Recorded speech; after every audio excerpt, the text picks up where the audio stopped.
Welcome to my new blog. ମୁଁ ଆଜି ବସିକି ମୋ ମାଲିକର ହାତକୁ କାମୁଡୁଛି। ସିଏ ମତେ ଗାଧୋଇ ଦେଇଥିଲା। ଭଲ ଯେ ମୋ ମାଲିକ ମତେ ବହୁତ ଗେହ୍ଲା କରେ।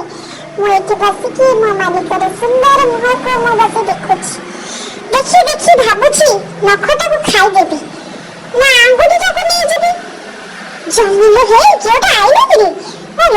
ମୁଁ ଦେଖୁଛି କିଏଟା ଚୋର ବୋଧେ ଘରକୁ ପଶିଗଲା। ଦେଖୁନ ମୁଁ ମୋର ବସିଛି ମୋ ଆଙ୍ଗୁଠିରେ ହାତ ମାରୁଛି। ଦେଖୁଥିଲେ ପୁରା କାମରେ ଏକାଥରେ ସାଇଜ ହେଇଯିବ। ଧରିଦେଲି ତ ଯାହା କୋଉଠି କଣ ଖାଇବାକୁ ଥିବ ଖୋଜେ। ଜାଣିଛ ମତେ ମୋ ମାଲିକ ଭଲ ଭଲ ଖାଇବାକୁ ଦିଏ, କିନ୍ତୁ ମୋର ଟିକେ ଧୋଇ ମୁଳି ମଶା ମାଛି ଆକୁ ସବୁ ଖାଇବାକୁ ମତେ ବେଶୀ ଭଲ ଲାଗେ। କୋଉଠି କଣ ଥିବ ଯାଏ ଟିକେ ଖୋଜେ। କଡା କଡା ଗଲେ କୋଉଠି ମଶା ମାଛି ମତେ ପଡିଥିବ। ଗଳି କନ୍ଦିରେ ପଶି ଖୋଜିବାକୁ ପଡିବ। ପୁଣି ଆସି ଆଜି ଭିଡିଓ କରିକି କରୁଛୁ ନା? ଆସ ଆସ ସାଙ୍ଗମାନେ ମୋ ସହିତ ଯିବ।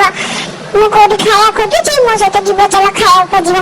ଆଚ୍ଛା ସମସ୍ତଙ୍କୁ ମୋ ଫାଷ୍ଟ ବ୍ଲଗ ଭଲ ଲାଗିଲା? କେତେ ଭଲ ଲାଗିଲା? ଜାଣିଛ ସାଙ୍ଗମାନେ ଗୋଟେ ଜିନିଷ ଦେଖେଇବି ଆସ। ମତେ ନା ଏଇ ମୁଦିଟା ଭାରି ବଢିଆ ଲାଗେ। ମୁଁ ସବୁବେଳେ ଏଇ ମୁଦିଟାକୁ କାମୁଡୁଥାଏ।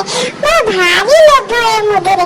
ଇଚ୍ଛା ହୁଏ ମୁଦିଟାକୁ କାମୁଡିକି ନେଇ ମୋ ମୁଣ୍ଡରେ ଲଗେଇଦେବି ଟୋପି କରିକି ଯେ। ହେଲେ ଏଇଟା ତ ବାହାରୁନି, କେତେ କଷ୍ଟ କରି କାମୁଡୁଛି। ଏ ଯେ କରିଛ ହାତକୁ ଦେଖ ଏ ସବୁ ଦାଗ ଯୋଉ ମୋ ମାଲିକ ହାତରେ ଦେଖୁନ, ମୁଁ ହିଁ କାମୁଡିଛି।